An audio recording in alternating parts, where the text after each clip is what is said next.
Hi there, business owner, and welcome to the 3Bs podcast, the place where we go beyond the numbers and dive into strategies to help you build a better business one step at a time. I'm your host, Stephanie, a multi-award-winning entrepreneur with over a decade of experience in the bookkeeping and accountancy world. If you're a business owner looking to streamline, grow, and get back the time that you deserve, you're in the right place.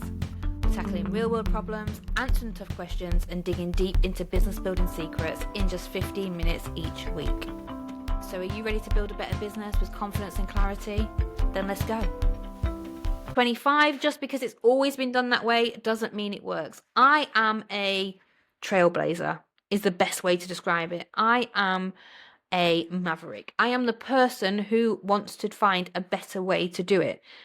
I love the phrase, if you always do what you've always done, you'll always get what you've always got. And it's true. Like, in business, you should be testing and measuring and making those little tweaks all the time. We had Callum McRae on the podcast last year talking about Gen Z marketing, and he was saying that the conversion rate of people clicking a button on a website increased by whatever percentage because they changed it to purple. Like, those little tweaks and then monitoring them is what helps you grow your business. So if they've always been black, then why would you change it? Well, no, you do it, try it. Don't stick to what everyone says should be done. My practices run the same. Everyone said quarterly, wasn't the way to go for self-assessments. It should always be annually only, and it should be, a low price point. And I'm like, no, we can do this better. And then Making Tax Digital is coming into force, and now everyone's going to have to do it the way we've always done it. So we actually have capacity. We don't have any panic or struggles for income tax, Making Tax Digital for income tax, because we're prepared. We've already been doing it this way. We've had 3.5 years now of practice at that quarterly submissions, that quarterly meetings, that quarterly updates of the profit and loss and the balance sheet and the management account. So actually we're well ahead of the game, because we haven't done it the way that traditionally accountancy firms have been run, and we didn't want to do it that way. And that's the way that I think that counts towards a lot of the success that we've had with ABCS UK. Number 26. Oh, big one. You don't need to know everything, just where to look. As an accountant and a bookkeeper, when somebody asks me a very niche tax question, I'll always remember that I had a client who was employed and then had a private limited company that they didn't do an awful lot of work with, but did a little bit of service work. But when they were employed, they were getting their shares in Swedish krona and needed their self-assessment doing. I was like, oh my goodness, what exchange rate do I use? Where do I find this information? I could have turned that client away and gone, I don't know how to do that. But no, I went and found out. And when I wasn't 100% sure, I went and asked somebody else in my industry who probably knew what they were doing more than I did, or somebody who might know where else to look. We're very lucky in that in the bookkeeping accountancy field, we have professional bodies that we can call up and ask those technical questions.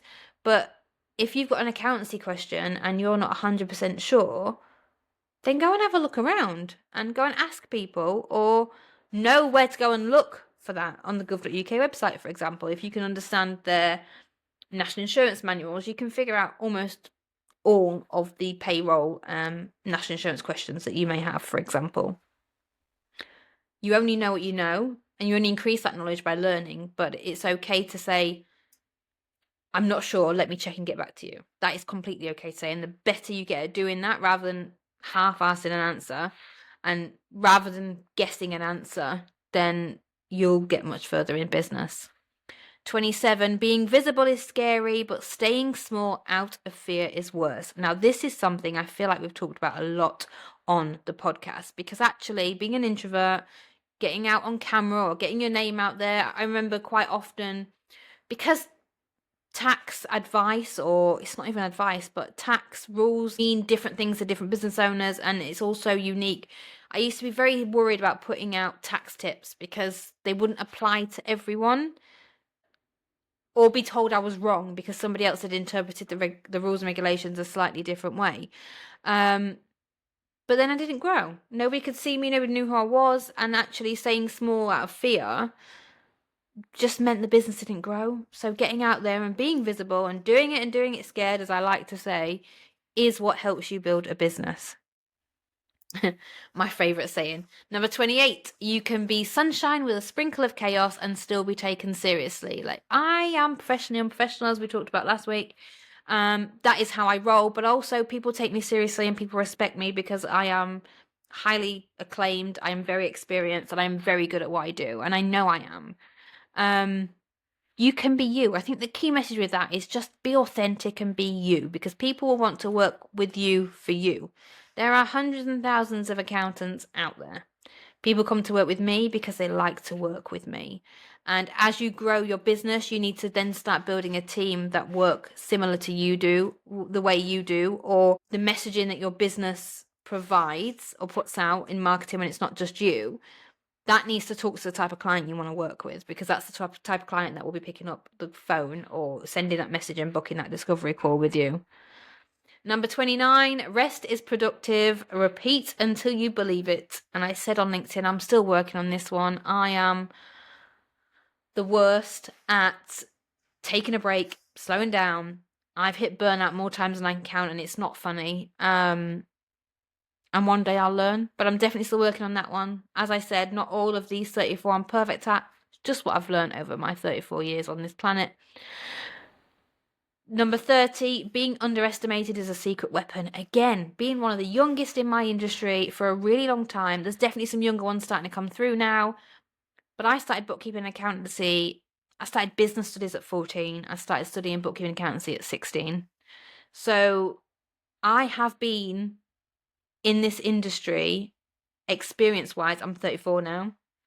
So I have been in this industry, or I've been studying and learning about bookkeeping and accountancy and business for over half my life now, which is scary when I say it out loud. Over half my life. So although I am 34, I am fairly young for a CEO, I'm fairly young for a business owner, but I have so much experience on my side that quite often I'm underestimated. Throw in the northerner with the southern twang of an accent, with the professionally unprofessional tone. I'm often underestimated, and let people underestimate you, because it is a secret weapon. And I've got to where I am today thanks to many, many people who underestimate me and what I can achieve when I set my mind to something. Number 31, if you feel awkward posting it, it's probably authentic. We go back to this authenticity. It's a word that's thrown around a lot on social media, and it doesn't always come across as the best word, but actually being you and being true to yourself is really important. And the best response I've had from posts and from marketing content that I've put out and content we've created and podcast episodes are the ones where I've been almost vulnerable, ones where I've been second guessing whether to say, oh, maybe I shouldn't say that. Maybe I should stay up on this fence just a little bit longer and maybe not go in for the jugular on a software that's not got hold of me for years. But then when I do it and people are like, oh, it's not just me. If you're thinking it, somebody else probably is. And if you're brave enough to say it, you're going to help the other person feel seen. And they're like, yep, no, me too. And then you've got to kind of like bond, and that just helps build the network and build the connections and build your business. Number 32, every business needs a human behind it. Be the human. We are human, we make mistakes, we have emotions, and we have big feelings at times, as the gentle parenting books say you should use that phrase right now. I get angry, I get mad. Probably one of my biggest motivators. It sounds really egotistical, but the amount of times that I've gone into awards and become a finalist or shortlisted and then not won, like, that lights a fire underneath me, because I'm so cross that it wasn't me. Or what can I do better next year to make sure that it is me? It's okay to be human, and it's okay to admit that you're human. We're not robots, we're not corporate. And as a small business owner, that's your speciality. You can be agile and quick and change and move far quicker than corporate can. So be the human and use that to your advantage. And then number 33, you are not your to-do list. Again, another one I need posted and putting on the wall. You are not your to-do list. Your to-do list has to be separate from you. And you need to take care of you, and you need to take care of your to-do list, but they are two separate things, and you need to see them as such. And finally, done is better than perfect. Always. Now, I say this with all the love in the world. Done is better than perfect. It's one of my favorite sayings, and I think it's important that you understand that, realize that, and just do the thing and do it scared and just get it out there and then tweak as you go. So that's my 34 things now that I'm 34 and a week by the time this comes out, because it took so long to get through.